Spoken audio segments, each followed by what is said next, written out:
Hey, what's up, guys? So I'm out driving my G35 for the last time with it still stock. Of course, I'm building it into a drift car, so it's going to be getting all kinds of different parts and that sort of thing.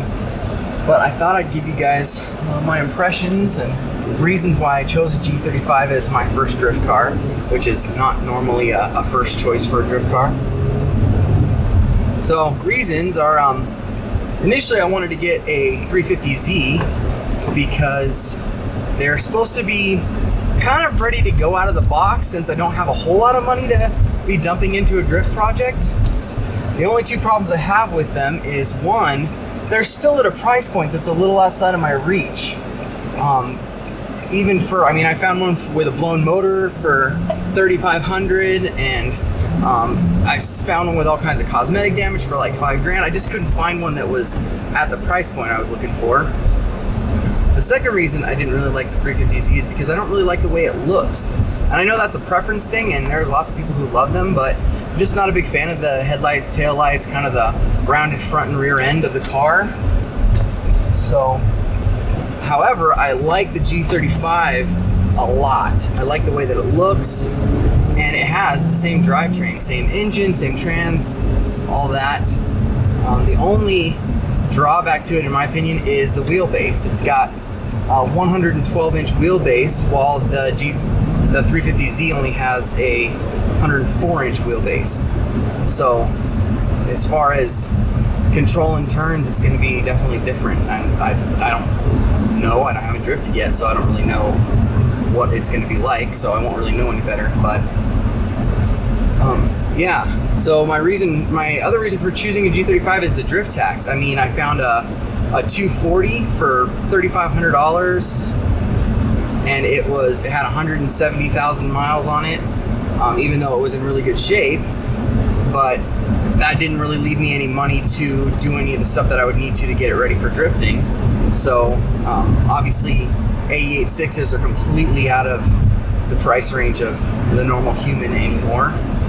And so the reason I chose the G35 was that I managed to pick this one up for about $2,000. And the issues with it is it's got pretty extensive hail damage, and it's got a crunched rear quarter panel, which will have to be fixed at some point in time. But none of that affects the way the car drives. So as far as, taking it out and starting to drive it, it shouldn't give me any issues whatsoever. So that's my choice, and here I am in my G35 to start off with. The next thing is I just wanted to talk about my impression of the G35. So I've been a Subaru Toyota guy my whole life. That's pretty much almost exclusively the kind of cars that I've driven. I've never owned a Nissan before. And then, of course, this is the Infiniti, but it's really just a Nissan with a fancy badge. So I love this car. It just, the way that it feels. My first car was a 77 Celica liftback, and this kind of has that same kind of body style feel to it, and so it feels very comfortable to me. And just the way that it is shaped, it's a little bit bigger, but other than that, just the general feel of it is really comfortable to me. And the inside of this car, I know the outside's thrash, but the inside of this car is just absolutely beautiful. It's got leather everything, and it's got all kinds of gadgets and features that just make it the luxury car that it is. I mean, garage door openers on the mirror, auto tint mirror, or compartments everywhere to stick things, all that kind of stuff. Sitting in this car and driving it, I feel really bad that I'm going to be gutting it. And then I just try to remember what the hood of this car looks like, and I don't feel quite so bad anymore. So that'll be coming up as one of my first things to do to this car. But it just feels good to drive this car. It's just really nice. I know a lot of people said that. As far as things that I don't like about the car, the main thing is the driver's seat. Two problems with it. One is I don't really like mechanical seats. They take too long to adjust, and I'm just too impatient for that. But the other thing is that the way that this seat is set up, the rails are kind of on a slant, and so if you have short legs like I do, you have to move the seat really far forward, and the farther forward you move it, the more the seat elevates. And so even with the tilt of the seat put down, it's still moved forward. So you can see my head's barely clearing the roof here. There's no room for a helmet, that's for sure. And so that'll be one of the first things that I'm changing on this car. But so I don't like the seat. I've been driving this for about a week, and other than that, I really like the car. I don't have any issues with it. It's really great. I really enjoy it. So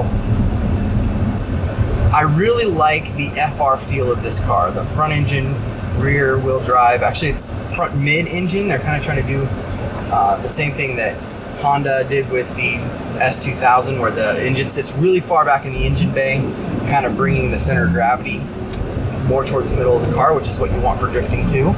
I'm not used to the rear wheel drive feel of the car because I've mostly driven Subarus, which are all wheel drive. My daily driver's a 08 WRX, and so the way that this car, when you get on the gas, squats in the rear end and starts to move forward, it just feels like what a car should feel like. And I just love the way this car feels. So I'm really excited because even after only driving it for a week, I feel very comfortable behind the wheel and just feel pretty connected to the car. And so I'm looking forward to seeing what this thing's gonna do. So as far as my drift mods go, I'm gonna start off with the Forsberg's first mods, or the first 3 mods. He seems like he would be a guy who knows what he's talking about. I love watching the episodes of Drift Garage when they're in the off season, and so he says number 1 thing to do to the car is a limited slip differential or a welded diff. Now I had hoped to either get a 2-way diff or to get a welded diff for this before my first drift event, and just time being what it's being, I'm not going to be able to get the 2-way diff put in. It's too much, not enough time. And apparently, there's some debate. It's possible to weld VLSD, which is what these come with stock, but I guess it's really hard, or people just don't want to do it. I'm not really sure, so I wasn't able to find anybody to do that. So I guess my first drift event, I'll be drifting on the stock VLSD and see how that goes. But before my next event, which will be in September, I will get something done with the rear end. I'm debating whether trying to get a base model Z rear end and weld it and put it in, or go ahead and get the 2-way. I haven't really decided which route to go down yet. Obviously getting the 2-way is about $500 more, and I'm trying to keep the cost of this build down as much as possible. So number 1 thing is diff. That's the one thing I'm not going to get to. Number 2 thing he said is a seat, and it's often the overlooked thing, but you've got to have yourself planted inside the car so that you're not holding onto the steering wheel for dear life, but you're able to be planted and steer the steering wheel to control the car. And so I have an NRG seat on its way that I'll be trying to get hooked in tomorrow before my drift event on Saturday. And so that'll be mod number 2. And then last thing is coilovers. And I guess that's a fairly essential mod for any drifter at the beginning phases of learning. And I wanted to go with Tane's, and I actually even ordered a set of Tane Flex Z coilovers and had them come. And I was told that they were true coilovers, and then when they arrived, they obviously weren't. They had the spring and shock separate setup in the rear, which is what these come with stock. And I want a true coilover, and I want to eliminate the rear spring buckets. So I ended up having to send those back, and went with the next choice on my list, which would be BC. So I'm getting a set of the BC BR coilovers that are a true set of coilovers. They're arriving tomorrow, which means I've got to rush to try and get them in the car before my event on Saturday. And so that'll be my plan. Tomorrow is final touches on the seat, and then getting the coilovers in. And then I'll be set for my first event. That's my plan. And I'm looking forward to seeing how it's going to go.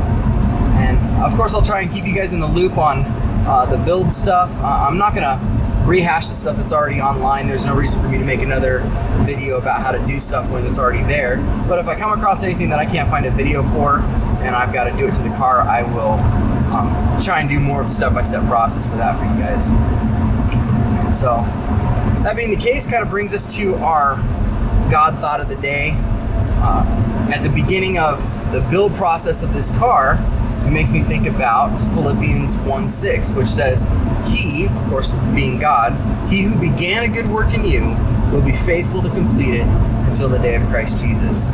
And so, just my excitement about drifting has me super motivated to start this project and then see it through and get this car to a place where I can really jump in it and do something really fun and get really sideways with it. And God is just as excited about the work that He wants to do in your life, whether He's already begun a work or He's wanting to do a work if you are willing to come to know Him and believe in Him. But He is faithful to complete the work. So if you're going through some hard stuff right now, know that He's not going to abandon you in that. He's always going to come alongside you in the work that He's doing in your life so that He can grow you and shape you to be more like Christ. And that's the goal for those of us that are Christians, is to love God more and to love other people more. So anyways, that's pretty much it for this one. So if you guys want to see how the build goes, go ahead and click that subscribe button. Of course, click the like button if you enjoyed the video. And I can't wait to see what this drift build turns into. So have a blessed day, guys.